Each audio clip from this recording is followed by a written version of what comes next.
Hey YouTube, Colorado Hunter Hiker here, coming to you with week 12 of this 13-week series I'm doing on small and essential gear for hunting, hiking, and backpacking. On Fridays I'll put up a small gear and tips video on hunting, hiking, and backpacking, and on Mondays I'll put up an essential gear and tips video for hunting, hiking, and backpacking. It's Friday, so without further ado, here's this week's Friday small gear and tips video. I want to start off by saying I am not a professional, or frankly even an intermediate caller.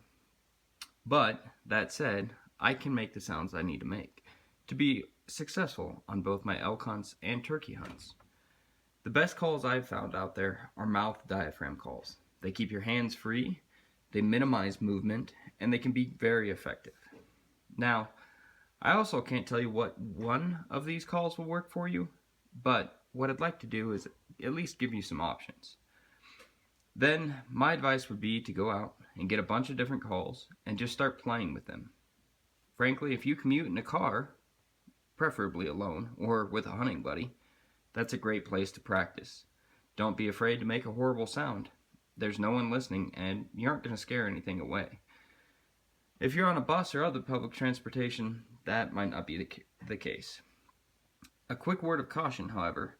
Do not leave your calls in the car. Take them with you when you leave the car. The latex will warp and stretch and wear out much faster if you leave them in the car.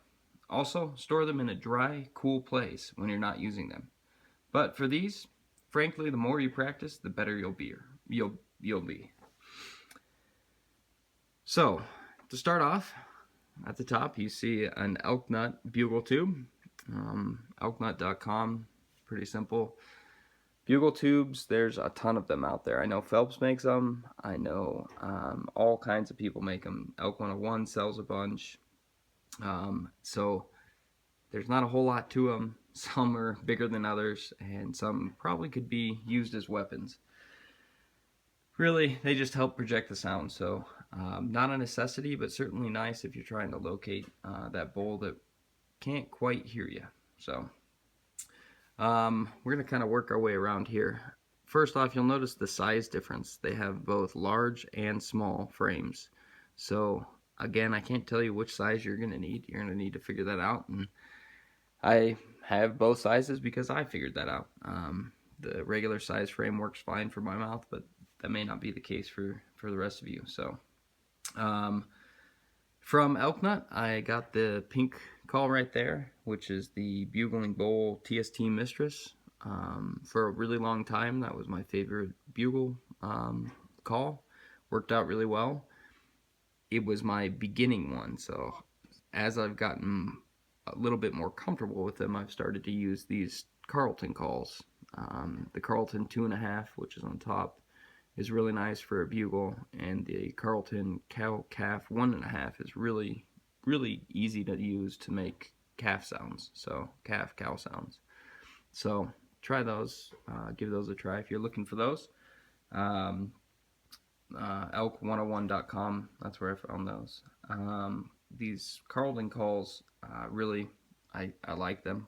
They're comfortable, and I'm comfortable with them, which is really half the battle. But as you can see, I have some of the new Phelps calls. So I called Phelps and I spoke with him for about 10 minutes on the phone, and kind of come back to that about what I wanted. And he suggested for elk to try the black and the gray frames of his new Amp series. I think they actually come in new packaging. If you follow him on Instagram, you'll know that he came out with some new packaging. So, but really, product's the same. So really didn't matter to me. Turkey-wise, I also got the Rippin' Red, the Casper, and the Trippin' Hen. I really like the Trippin' Hen call for turkey. Again, most of this, if not all of this, is going to be personal preference. But like I said, I'd give you a place to start. And here's what I'm going to suggest you start with. Check out Phelps Game Calls for several reasons. First, they're quality calls. Pretty much all of these here are. However, I know firsthand that calling Phelps will result in a personalized and knowledgeable service. Jason, like I said, spent 10 minutes on the phone with me answering the questions I have, and never once did he laugh, regardless of how simple or simple-minded the question sounded. Not once did I feel like he was simply trying to make a sale, and that's pretty admirable. Imagine if you had a business and you spent 10 minutes with each customer. That would limit you to 48 customers per day in an 8-hour day if all you did was talk to customers. That's personalized service. You'll have a really hard time finding a call that is more quality, or a person that is more dedicated to producing a quality call. So, like I said, give Phelps a try. I'm betting you'll find something that he has that will work for you, and if not, give him a call, and I'm sure he'll walk you through what he'd suggest. Don't let the cost scare you on any of these calls. They end up all being right around the same. But if you're new to this and you just want to, get out there, don't have it here, frankly, because it's sitting on my desk, because I just leave it there. But I bought a call on Cabela's, at a Cabela's store that was on like clearance, and they still make them, so I'm not sure why it was on clearance, but it was on clearance, and it was less than $2. And I used that for 2 seasons, and it really, to me, it sounded great. It was a turkey call, it worked well, and it worked well enough that a hen that was interested enough walked right up to me on the path, to the point where I probably could have stabbed it with a Sea to Summit spork, not even the long spork. So it worked, and I think that it worked because I was trying it, and I just kept giving every chance I could. I put it in my mouth, just tried to make different sounds, and eventually you kind of get the hang of it. So don't let cost be a reason you don't have a call or that you don't get one or two, but frankly, get a bunch of them. See what works with you, and how you plan to use it. Now, do you need calls to hunt turkey or elk? No.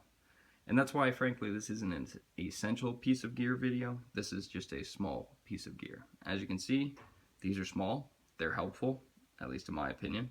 So go out, get some, and practice before the season is upon us. The more you practice, the better you'll get. And that's pretty much all I've got this week. This is the second to last week of this, but as you know, leave your comments below. Follow us on Facebook and Instagram under the handle Colorado Hunter Hiker. If you haven't hit subscribe, there's a little subscribe button down there somewhere. Go ahead and hit that. And if you've already subscribed and you're following us, thanks a bunch. I appreciate it. I'd suggest doing all 3 because I really only control what comes out on Facebook and Instagram and when those come out. YouTube sends out notifications of new videos sporadically. So, as always, if you have any questions or comments, please just let me know, and I'll get back with you. Thanks, guys and gals. Have a great day.